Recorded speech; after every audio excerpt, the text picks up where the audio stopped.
Hello, কেমন আছো সবাই? আমি সুমন রাজা, আর আমি আজকে তোমাদের জন্য আবারও প্রাচীন ভারতের ইতিহাসের উপর কিছু গুরুত্বপূর্ণ প্রশ্ন নিয়ে চলে এসেছি। তাহলে আমরা দেরি না করে চলে যাই টপিক্সের উপরে। প্রথম হচ্ছে, ভারতবর্ষকে হিমালয়ের দান। ভারতবর্ষকে হিমালয়ের দান বলেছেন কে এম পানিক্কর। ভারতবর্ষকে হিমালয়ের দান বলেছেন কে এম পানিক্কর। 2 নম্বরে, ভারতকে নৃতত্ত্বের জাদুঘর বলেছেন ঐতিহাসিক ভিনসেন্ট স্মিথ। ঐতিহাসিক ভিনসেন্ট স্মিথ ভারতবর্ষকে নৃতত্ত্বের জাদুঘর বলেছেন। 3 নম্বরে চলে যাব আমরা, নানা ভাষা, নানা মত, নানা পরিধান, বিবিধের মাঝে দেখো মিলন মহান। এই মহান কথাটি বলেছেন কবি অতুল প্রসাদ সেন। কবি অতুল প্রসাদ সেন বলেছেন, নানা ভাষা, নানা মত, নানা পরিধান, বিবিধের মাঝে দেখো মিলন মহান। আচ্ছা, 4 নম্বরে চলে যাই। 1901 সালে প্রথম লোক গণনা শুরু হয়, যেটাকে আমরা ইংরেজিতে সেন্সাস নামে জানি, যেটা 1901 সালে প্রথম লোক গণনা শুরু হয়। 5 নম্বরে, the people of India. The people of India যে গ্রন্থটা, তার রাইটার হচ্ছে স্যার রবার্ট রিজলে। স্যার রবার্ট রিজলে 1908 সালে দ্য পিপল অফ ইন্ডিয়া গ্রন্থটি রচনা করেন। এই সেন্সাসের উপরেই কিন্তু ভিত্তি করে কিন্তু দ্য পিপল অফ ইন্ডিয়া গ্রন্থটি রচনা করেন স্যার রবার্ট রিজলে। 6 নম্বরে আমরা চলে যাব, ভারতের জনসৌধের প্রথম স্তর। ভারতের জনসৌধের প্রথম স্তর হচ্ছে বলে দিই, ভারতের জনসৌধের প্রথম স্তর হচ্ছে নেগ্রিটো জনগোষ্ঠী। ভারতের যে জনসৌধ, তার এক একটা স্তর আছে, যার প্রথম হচ্ছে নেগ্রিটো, তারপরে আরো আছে দ্রাবিড় আছে, এরকম আরো অনেক গোষ্ঠী আছে। তো 7 নম্বরে চলে যাব,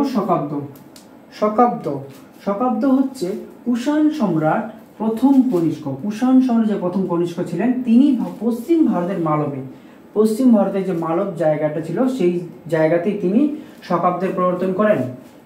8 নম্বরে, মহাবীর অব্দ যেমন শকাব্দ, একইভাবে মহাবীর অব্দ, কিন্তু এর প্রবর্তন করেন মহাবীর 528 খ্রিস্টপূর্বাব্দে।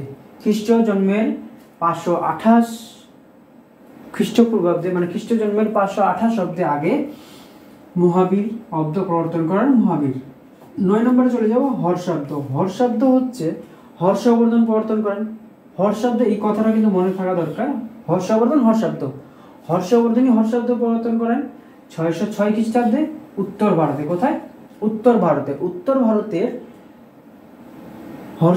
হর্ষবর্ধন হর্ষাব্দ শব্দটি ব্যবহার করেন 606 খ্রিস্টাব্দে।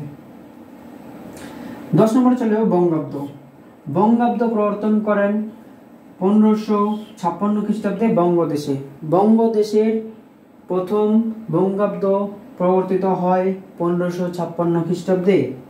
11 নম্বরে চলে যাব, হিজরি বা সন। আমরা হিজরিকে আরেকটা নামে জানি সন, ঠিক আছে? এই হিজরি বা সন 622 খ্রিস্টাব্দে হযরত মুহাম্মদ কিন্তু প্রবর্তন করেন। যখন তিনি মক্কা থেকে মদিনাতে যায়, সেই সময়ে আরব দেশে এই হিজরি বা সন প্রবর্তন করেন। আজকে এই অবধি থাকলো। তোমরা যারা লিখে নিতে চাও লিখে নিতে পারো, আমি সময় দিচ্ছি।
যতক্ষণ হয়ে গেছে, এর পরের দিন আমরা প্রাচীন ভারতের ইতিহাসের উপরই কিন্তু আরো কিছু গুরুত্বপূর্ণ প্রশ্ন জানবো।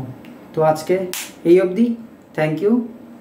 লাইক শেয়ার কমেন্ট করতে নিশ্চয়ই ভুলবে না, আর অবশ্যই সাবস্ক্রাইব করবে যাতে তোমরা আরও ভালো ভালো ভিডিও পেতে পারো। Thank you.